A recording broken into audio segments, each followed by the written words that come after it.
and then followed by Malaysia and the Philippines. Of course, we understand their quality, the passionate support they carry. They have a lot of talent players. So we came here on the first game. We have PSSI diberikan target kita bukan saja ke final, kita menjadi juara di sini, dan ini pertaruhan bagi coach Gerald Van den Berg. Pertama kali dia menangani U23, dia harus membawa tim ini juara, dan Gerald sangat yakin, pede sekali. Walaupun sebenarnya tidak ada pertandingan uji coba, yang mestinya ada uji coba, tapi ini tidak. Dia bilang tidak mengapa. Saya kira ini cuma turnamen biasa, tapi begitu tiba di Indonesia, kami seperti masuk ke dunia lain. Stadionnya megah, jalannya mulus, dan makanannya luar biasa enak.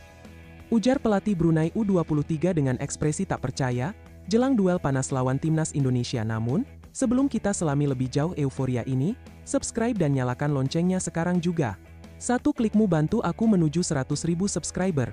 Pertarungan perdana timnas U23 Indonesia melawan Brunei Darussalam di ASEAN Cup U23 2025 memicu gelombang antusiasme yang sulit dibendung.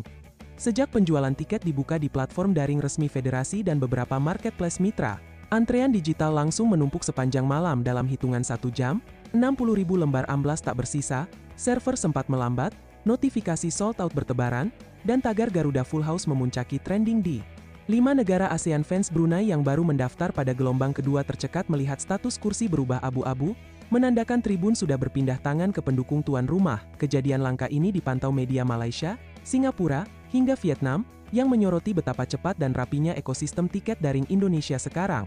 Kesuksesan distribusi digital ini juga menegaskan mahirnya Indonesia memadukan teknologi, infrastruktur, dan gairah publik dalam sebuah event sepak bola.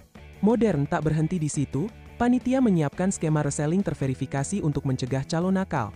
Algoritma canggih akan memblokir akun mencurigakan dalam 2 klik. Citra profesional tersebut membuat delegasi Brunei terkesan sejak pertama mendarat. Mereka disambut jalur cepat imigrasi khusus tim tamu dan konvoi bus listrik berlogo ASEAN Cup. Sepanjang perjalanan ke hotel, pemain Brunei terpana melihat jembatan layang, halte LRT, hingga mural bertema Garuda yang menghiasi dinding kota. Semua menyuarakan pesta sepak bola. Saat sesi latihan resmi, suara genderang supporter sudah bergema kendati gerbang stadion baru dibuka setengah. Atmosfer itu bak lautan energi yang menampar adrenalin. Beberapa punggawa Brunei mengakui, mereka belum pernah merasakan getaran tribun selengkap itu, bahkan dalam laga kualifikasi Piala Dunia di rumah sendiri. Menjelang turun minum latihan, staf ofisial memasukkan nasi kotak khas Nusantara, rendang Padang, sate ayam Madura, dan bakso urat Malang. Aroma asapnya membius selera. Seorang gelandang Brunei memuji kuah bakso yang gurih, sementara penyerang mereka mengunggah foto sate ke media sosial dan menulis caption singkat, "Heaven on Sticks." Kehangatan kuliner itu memecah kekakuan, namun tak mampu meredam hiruk-pikuk pemberitaan soal striker muda Indonesia, Jens Raven, yang baru saja berseragam Bali United. Transfer yang diumumkan 3 hari sebelum turnamen membuat lini masa berdebat sengit. Apakah hijrah ke Liga 1 langkah mundur atau batu loncatan unik untuk karirnya? Gerald Van den Berg menanggapi santai. Baginya, kualitas pemain diuji di lapangan, bukan di komentar.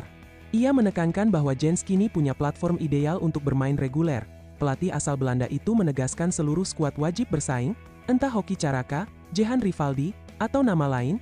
Jabatan starting 11 tak diwariskan, melainkan direbut setiap sesi latihan. Van den Berg juga menyisipkan misi yang lebih luas, memperlihatkan pada Asia bahwa generasi muda Indonesia punya mental baja dan fondasi taktik modern setara klub Eropa. Di sisi lain, kecepatan sold out tiket memantik ulasan ekonomi kreatif. UMKM sekitar stadion menyiapkan gerobak kuliner tematik, mulai es teler berkostum Garuda hingga kopi latte bermotif bendera.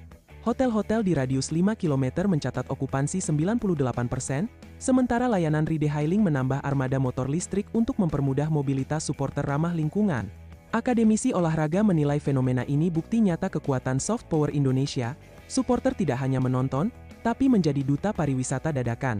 Pemerintah daerah pun memanfaatkan momentum dengan menghadirkan festival musik jelang kick-off, menampilkan band indie dan penari tradisional Bali dalam satu panggung megah. Pihak keamanan menerapkan sistem face recognition di setiap pintu masuk, memastikan hanya pemilik tiket sah yang melangkah ke tribun, sekaligus menjaga pengalaman menonton tetap nyaman. Di ruang konferensi pers, Kapten Brunei memuji profesionalitas tuan rumah namun mengingatkan bahwa bola itu bulat. Mereka datang bukan untuk liburan, melainkan membawa misi curi poin. Adrenalin Garuda muda makin terpacu setelah melihat klip komentar tersebut diputar di ruang ganti. Rahang mengepal, dada membusung, semangat bertambah 10 derajat. Jens Raven, yang duduk di pojok ruangan, menyetel ulang sepatunya, memejamkan mata, lalu membisikkan doa agar debut turnamen ini menjadi pembuka lembaran emas bersama Bali United dan Timnas.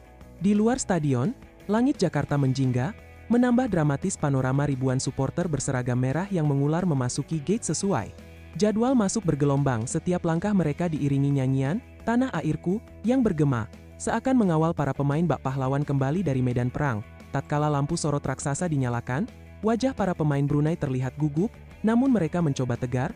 Teknologi layar lebar menyorot close-up mata yang berkilat menahan tekanan. Sementara itu, Van den Burg berdiri tegak, memberi instruksi terakhir dalam bahasa campuran Belanda dan Indonesia, kombinasi budaya yang kini menjadi identitas. Baru tim muda merah putih kick-off tinggal hitungan menit. Sorakan, "Garuda di dadaku," memuncak, membuat bulu kuduk merinding bahkan bagi kru siaran asing yang sibuk menyesuaikan level audio agar tidak overload. Pertandingan ini bukan sekadar duel sepak bola, tetapi perayaan identitas nasional, unjuk gigi teknologi, eksplorasi kuliner, dan panggung pembuktian generasi penerus Garuda. Semoga malam ini menjadi saksi bagaimana Indonesia melangkah kokoh, Brunei bermain terhormat, dan Jens Raven menorehkan kisah yang kelak diceritakan kembali dengan bangga. Terus dukung Timnas U23 Indonesia, karena di balik setiap tackle, umpan, dan gol tersimpan mimpi besar untuk menjadikan sepak bola kita raja di Asia.